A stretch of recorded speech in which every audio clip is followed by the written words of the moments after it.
Bonjour, Bonsoir, auditeurs. auditrice. Bienvenue dans cette deuxième actualité. Alors aujourd'hui, nous allons avoir, comme la dernière fois, deux sujets. Nous allons commencer par le mien que je vais présenter, moi, Fabio. Et je suis accompagné de... Monsieur P. Voilà, Exact. voilà. Et lui présentera la deuxième partie de la vidéo, donc la deuxième actualité. Exactement. Alors, Attends, 2 secondes, excuse-moi. oui. Je précise en vidéo, aujourd'hui j'ai voulu te laisser vraiment présenter. J'avais envie de te laisser les rênes du traîneau, comme on dit, puisqu'on va être bientôt en Noël. À Noël. Pas de souci. Bref. Bon, vous êtes-vous déjà demandé qui sont les créateurs des technologies que vous utilisez en ce moment même pour vous connecter à l'actualité du monde social qui vous entoure? Comment ont-ils conçu leurs œuvres et leurs réactions par rapport à leur viralité? Asa Raskin est l'inventeur de l'Infinite Scroll, celle-là même qui vous permet de descendre d'une page web sans atteindre le bout. Comme lui-même le dit, c'est une invention que j'avais en tête depuis 2006 environ. L'idée était que vous arriviez en bas de la page et vous deviez cliquer sur le bouton suivant, puis la page suivante se chargeait. Et je me disais, pourquoi ne pas simplement ajouter des choses au bas de la page? Aujourd'hui, Azaraskin développe une nouvelle technologie qui réduirait le débit internet d'un smartphone si son utilisateur passe trop de temps à scroller. Parmi eux, il y a Tony Fadell, l'un des co-créateurs de l'iPhone, ou encore Guillaume Chazelot, co-créateur de l'algorithme des recommandations des vidéos de YouTube. Ces créateurs portent un regard critique sur leurs inventions et se posent des questions sur les conséquences qu'elles auront à l'avenir. Monsieur P, tu peux revenir. Rebonjour, je suis de nouveau là. Rebonjour.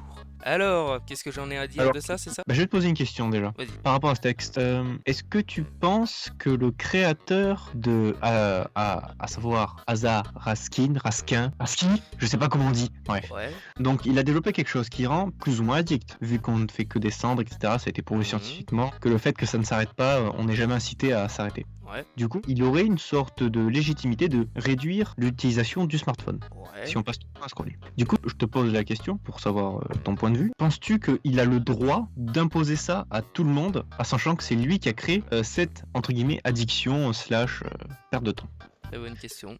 Là, je t'avoue que je ne saurais pas te répondre puisque il a créé ça parce que sûrement que lui était comme nous. Il trouvait ça long et embêtant d'attendre que la page se charge. Donc, il a voulu créer une technologie qui aide, sauf que au contraire, enfin qui aide, façon de parler parce que ma réponse après va contredire ce que je dis, mais qui aide donc les gens, qui leur facilite un peu leur navigation. Je sais pas si on peut dire Oui. sur le web. Mais après, il dit que voilà, il dit qu'il réduirait il développe une technologie qui réduirait le débit internet d'un smartphone si son utilisateur passe trop de temps à scroller. Donc en gros, il veut contrer ce qu'il a fait. C'est un Oui. peu idiot. Tout ça pour dire que Surtout, comme ouais. c'est marqué, il a l'air de genre, désolé de te couper, il a l'air genre de l'imposer à tout le monde. Ce qui est un peu...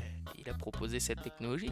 Après, voilà, il recrée une technologie pour pas pour contrer ça, mais bon, on va reprendre le terme que j'ai utilisé pour contrer justement sa propre technologie, quoi. Mais après, est-ce que le problème c'est juste notre manière de consommer les informations internet et les images, Ah, sûrement aussi. ou c'est juste qu'il n'avait pas qu'à la créer, tu vois? Ouais, bah moi je pense que lui comme nous sommes en tort, voilà. Et je pense que c'est un peu bête quand même parce que le mec il crée quand même une technologie et il veut la contrer, il va à contresens. Ça sert à quoi? Enfin moi c'est ma question par exemple. Pourquoi tu crées quelque chose pour après finalement que ça te déplaise quoi? Dans ce cas-là, pourquoi tu l'as fait? Enfin bref, le mec il prend le melon quoi, je te le dis, moi je te le dis.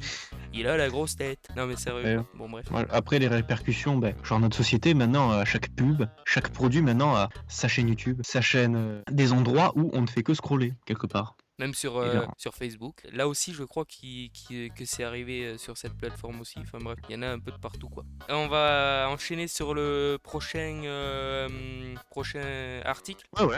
Allez, alors la prochaine actu concerne certains fans. Bon, je pense même beaucoup de fans. C'est Harry Potter. Eh oui, Harry Potter fête ses 19 ans. Voilà. Donc je vais vous citer ce que j'ai écrit et puis on en débattra après. Donc, sur ce, let's go. Il y a 19 ans, le 16 novembre 2001, un certain sorcier du nom d'Harry Potter prenait vie en salle de cinéma. C'est alors le début d'une histoire magique entre le petit sorcier et ses futurs fans. Les billets se vendaient si vite et parfois même plusieurs jours à l'avance. cette première adaptation du premier roman de J.K. Rowling fera un tel succès cinématographique qu'il sera suivi par 7 épisodes qui se verront à leur tour projetés dans les salles obscures. Pour interpréter le trio de sorciers que nous connaissons aujourd'hui, Daniel Radcliffe, Emma Watson et Rupert Grint seront sélectionnés pour devenir la bande de Poudlard la plus célèbre au cinéma. Pour jouer le rôle d'Harry Potter, 60 000 petits Anglais vont être tour à tour auditionnés. Un budget de 125 millions de dollars sera utilisé pour le tournage d'Harry Potter à l'école des sorciers. Et les 7 romans de J.K. Rowling se sont aujourd'hui vendus à 450 millions d'exemplaires et traduits dans 70 langues différentes. Si vous êtes dans le métro, au supermarché, à la piscine ou à un énième repas de famille et que vous n'avez pas encore visionné la saga des Harry Potter, foncez vite la regarder ou le choix-peau ne vous fera pas de cadeau. Tu peux revenir. Oui. Voilà. Alors, qu'as-tu à dire de ceci Ça fait déjà 20 ans presque. Eh ouais, déjà presque 20 ans. Et ça passe vite, hein. Eh ouais. Il s'en est suivi 2001, 7 épisodes. j'avais moins 1 an. Eh ouais. Moi qui ai vu tous les films, ça me rajeunit pas. En fait, je les ai tous vus, genre. En fait, les 3 premiers, je les ai tous vus dans l'ordre parce que chez moi, j'ai les cassettes VHS des 3 premiers. Avec le lecteur Philips et tout. C'est trop bien. J'imagine, ouais. Ah, je suis un peu kéké, moi, tout ce qui est laserdisc, VHS. J'adore ça. Et toi? J'en ai vu que certaines parties, comme je disais. Voilà. Ouais. Donc, pas beaucoup. Bon, ben voilà. Je Bah ouais. pense que c'est une fin de vidéo. Tu peux dire tout ce que les gens peuvent faire, éventuellement. Tu peux dire l'Instagram, le Gmail, tout ce qui va avec. Je te laisse faire. Alors, c'est la fin de la vidéo, je sais. N'hésitez pas à liker, vous abonner si vous le souhaitez et à activer la cloche, ça permet d'avoir toutes les notifications, de partager cette chaîne car elle est tout public. Dans la description, vous pouvez trouver notre compte Instagram et notre Gmail. Instagram, il y a la publication des photos récentes des articles qu'on a écrits et Gmail, vous pourrez nous poser des questions, on y répondra au plus tôt. Et c'est également la même chose pour les commentaires. J'espère avoir été clair et précis. C'était les internautes pour vous présenter L'actu sans prise de tête.